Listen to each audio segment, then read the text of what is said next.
Olá pessoal, meu nome é Sofia. Sejam bem-vindos ao UniWeb. Esse é o nosso catálogo da educação especial. Nele, divulgaremos os trabalhos dos profissionais e também informações e abordagens de temas variados nesta modalidade. E o tema de hoje é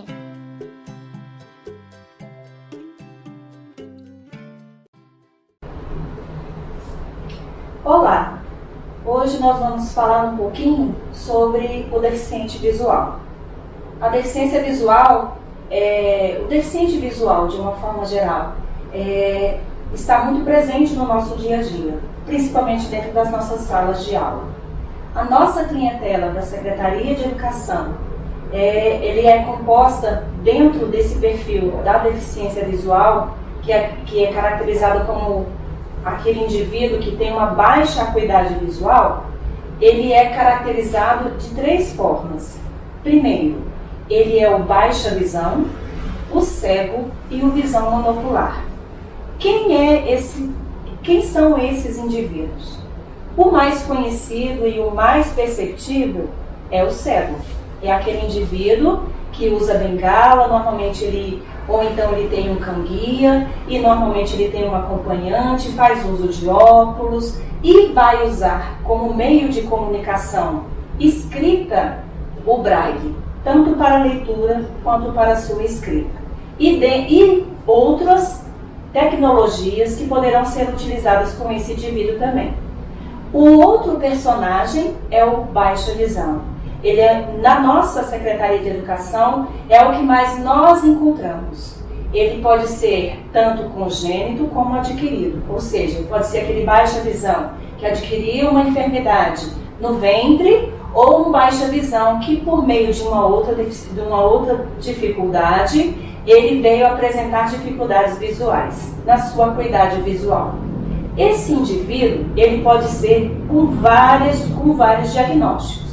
Pode ser por catarata, por glaucoma, pode ser por ceratocone, enfim.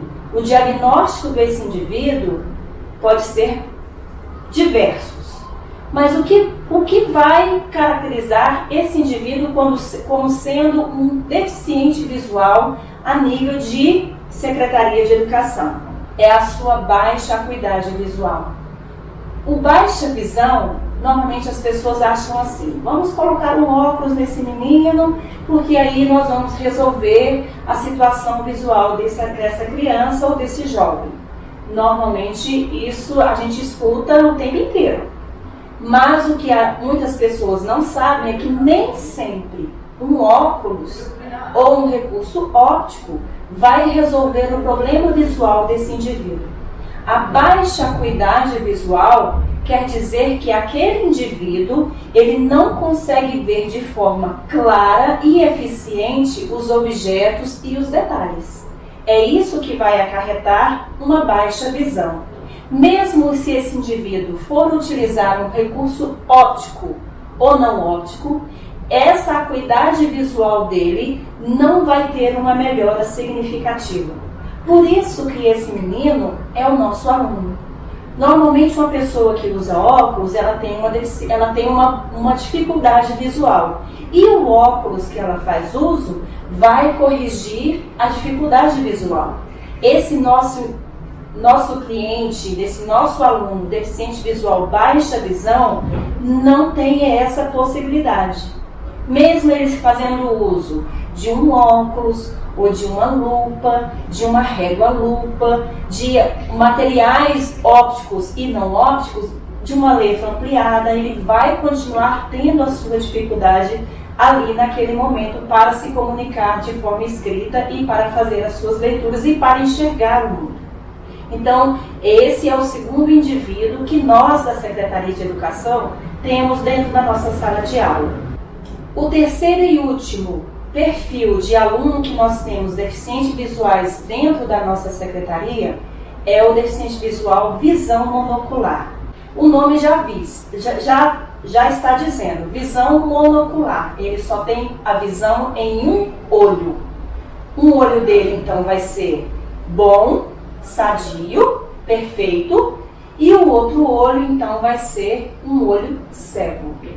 Não importa se é o olho direito, se é o olho esquerdo, mas o visão monocular, ele é caracterizado como sendo esse indivíduo que tem um olho cego e o outro sadio. Diante desse contexto que nós estamos, que eu apresentei, desses 3 indivíduos, como que esse aluno chega até nós? Primeiro, é preciso que se faça uma avaliação. Essa avaliação é feita por um oftalmologista. É esse médico que vai identificar essa deficiência ou essas deficiências que esses meninos podem vir a acontecer. Porque nós temos alunos que são baixa visão, mas que eles poderão ficar com cegueira. Então, o médico é que vai nos dizer quem é esse aluno. Através de quê? É um exame, um oftalmologista, não é uma prescrição de óculos. Ele vai fazer um laudo médico.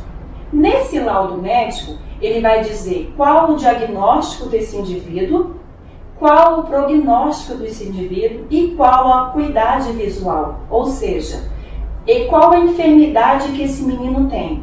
Ele é catarata? Ele é citomegalovírus? Ele tem ceratocone? Ele tem glaucoma? Como que está essa enfermidade hoje nesse indivíduo? Essa enfermidade ela é progressiva ou ela está estável? Esse aí é o prognóstico desse indivíduo. E a acuidade visual desse indivíduo, ou seja, o quanto que esse indivíduo está enxergando. O que ele consegue fazer e o que ele não consegue fazer com a visão que ele está tendo hoje.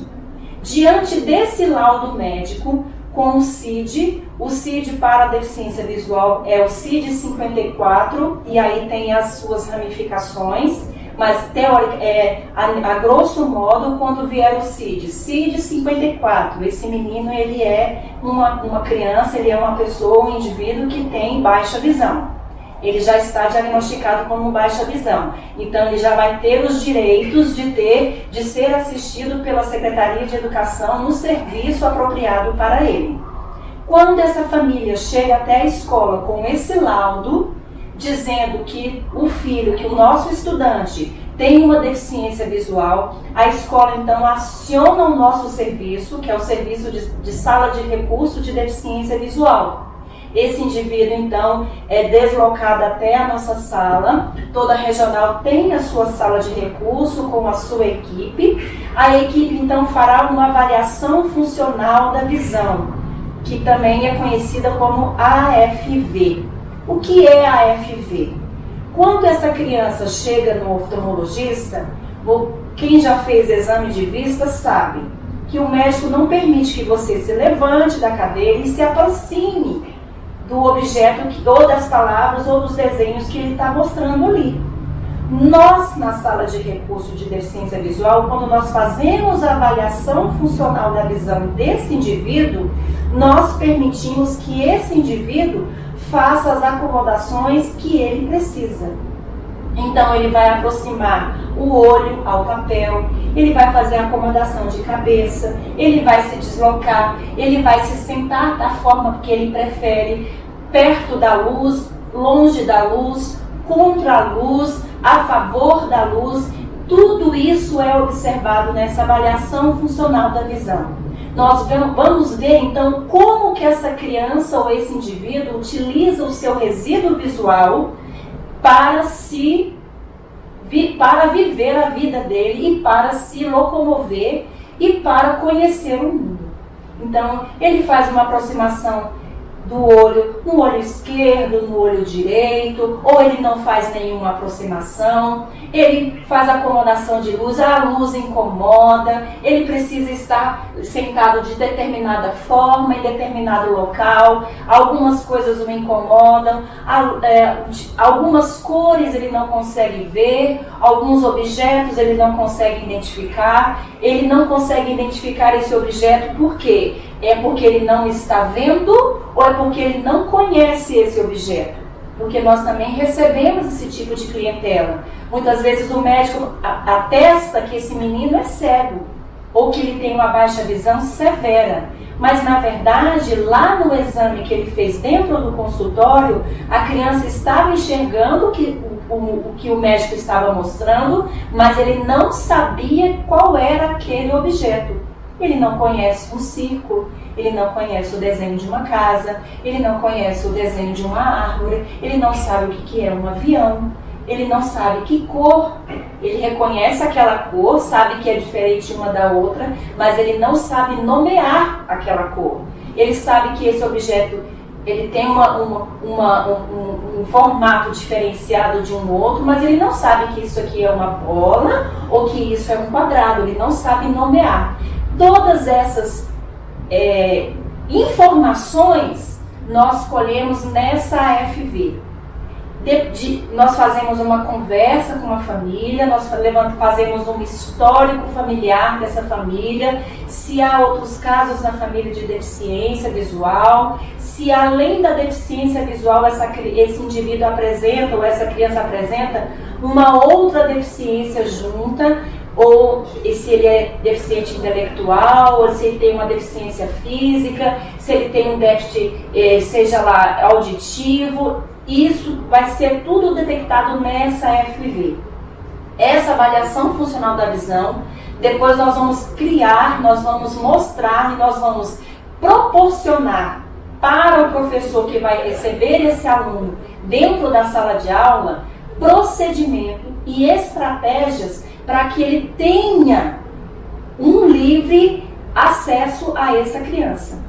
Então, na avaliação funcional da visão, nós vamos levantar, então, esse aluno precisa estar sentado a uma determinada distância do quadro, ou esse aluno não consegue enxergar tudo aquilo que está sendo escrito no quadro, ele não consegue enxergar. Esse aluno precisa estar sentado do lado esquerdo, do lado direito, a lousa para esse aluno tem que ser verde ou tem que ser branca. É preciso que use canetas azuis no quadro ou preta, evitar o tom vermelho, que é o baixo contraste. A ampliação desse menino tem que ser em fonte verdana ou Arial no tamanho 16, 26, ao máximo de ampliação que a Secretaria de Educação faz para um aluno deficiente visual que necessita de material ampliado é em fonte 26.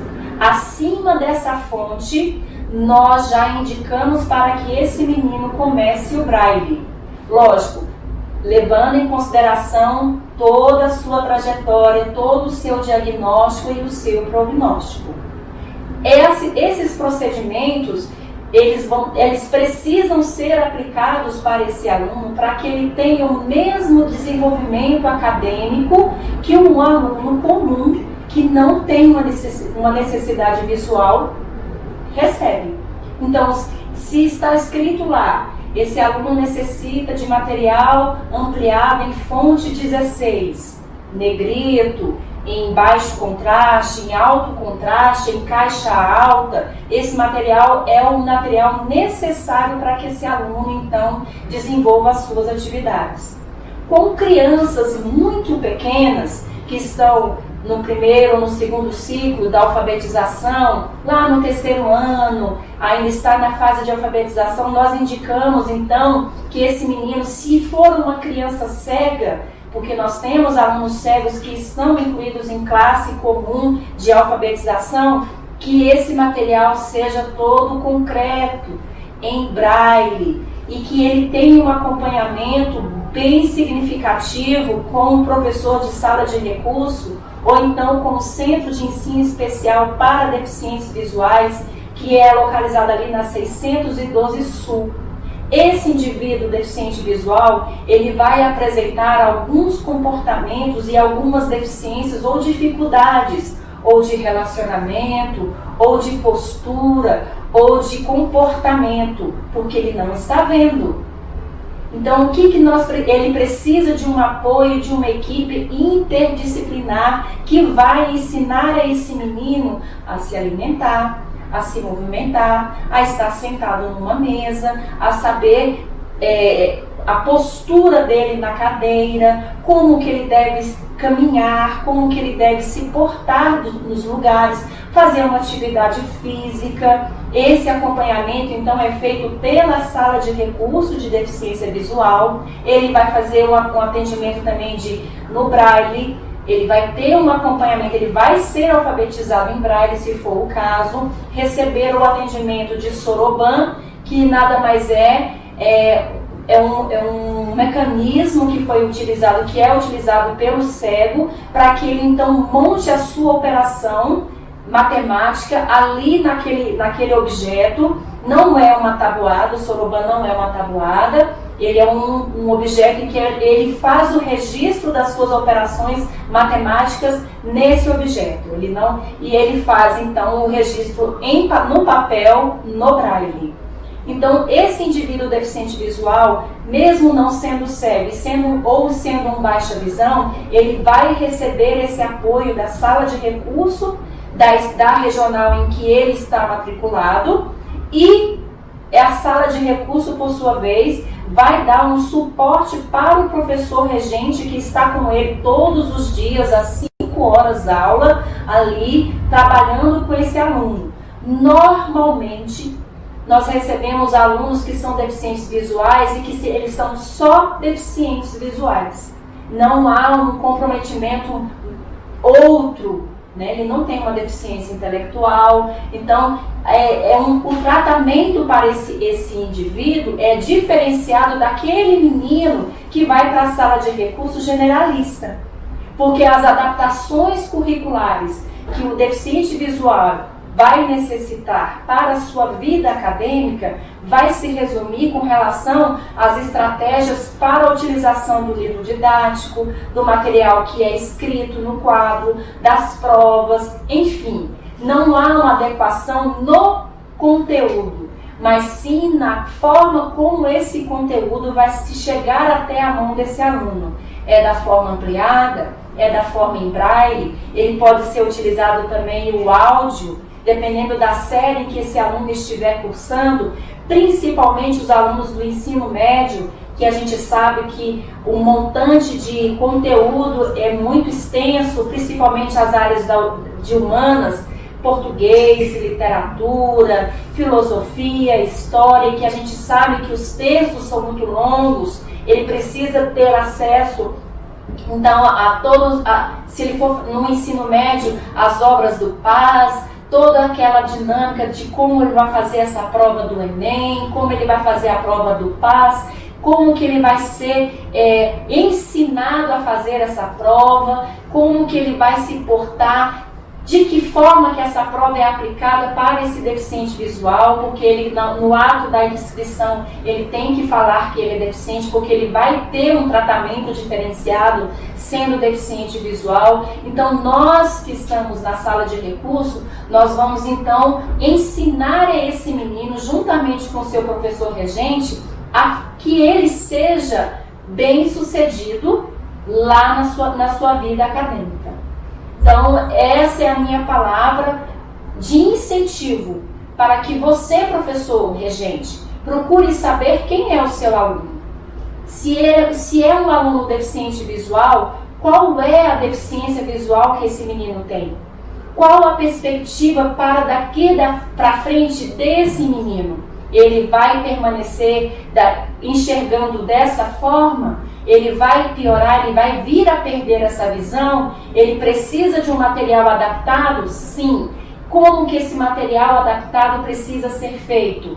Então, lá nessa AFV, na avaliação funcional da visão, que é esse documento que vai estar anexado junto à pasta desse menino, tem todas as estratégias e procedimentos para que esse indivíduo tenha uma vida acadêmica profícua.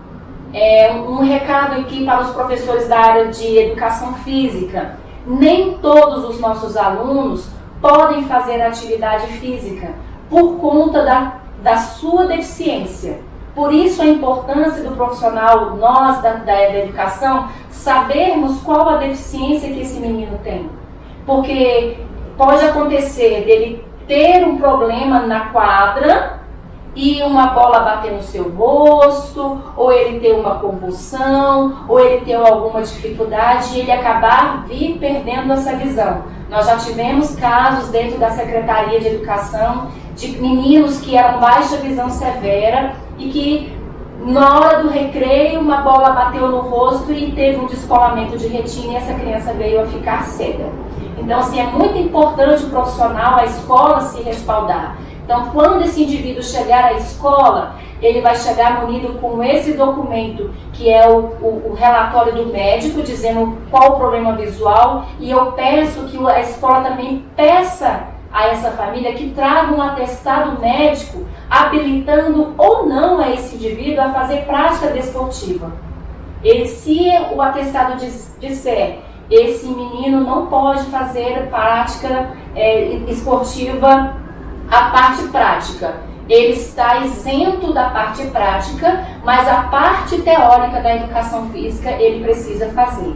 O nosso aluno deficiente visual, ele tem o direito de ver e de saber todo o conteúdo que é dado assim como é dado para os outros meninos. A única diferença que esse nosso aluno deficiente visual vai ter é o tempo maior que ele vai precisar para executar as tarefas, seja uma prova, seja um trabalho extraclasse, ele precisa de um tempo maior e esse tempo maior é o professor regente que vai estipular. Então, o professor passou um trabalho para ser entregue daqui a 15 dias para toda a turma. Então, ele vai conversar com o aluno deficiente visual e vai estipular, você, ao invés de 15 dias, você vai ter 20 dias. Então, ele vai estipular com esse aluno um tempo maior, é direito desse aluno. É direito desse aluno que ele faça a prova, as avaliações que a escola promove durante o bimestre, de forma que ele tenha mais tempo. Então, ele tem 1 hora a mais para poder executar todas essas provas. É prova, é concurso, é vestibular, é uma lei que esse aluno está amparado e ele tem o direito de fazer essas avaliações 1 hora a mais. Pedindo ou não o auxílio de ledor ou uma pessoa para poder marcar o gabarito, enfim, ele tem uma série de direitos que ele pode usufruir, se for o caso.